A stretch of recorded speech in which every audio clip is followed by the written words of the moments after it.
producer of Final Fantasy XVI has revealed some information about a cancelled game that he and members of the team were working on before being called up to originally work on Final Fantasy XIV, and it sounds like it was going to be quite different from what he's worked on previously. Naoki Yoshida was featured in Japanese gaming magazine Famitsu and translated by a user on Reset Era, along with Hiroshi Takai, whereby it was revealed that the game was similar to Bloodborne. The developers were chatting back and forth and revealed that it was not only not a role-playing game at all, but was actually a fairly hardcore action game.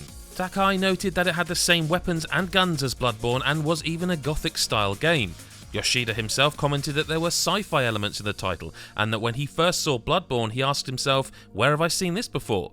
Takai also added that he didn't think their personal interests were very Final Fantasy.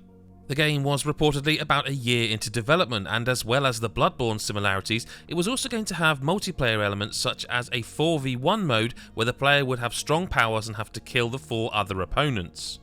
When asked if it was like Evolve, which also featured a 4v1 monster versus human setup, Yoshida said it was basically Bloodborne plus that system.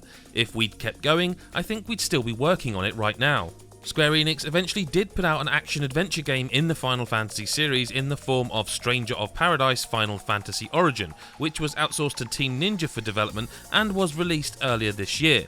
And much of the team who were working on that cancelled game are now working on Final Fantasy XVI, which, although it doesn't have a release date, recent comments from Yoshida on a livestream have suggested that the game is nearly finished and that a trailer is coming soon. For more on all things in gaming and for what's new and what's next, head to nme.com.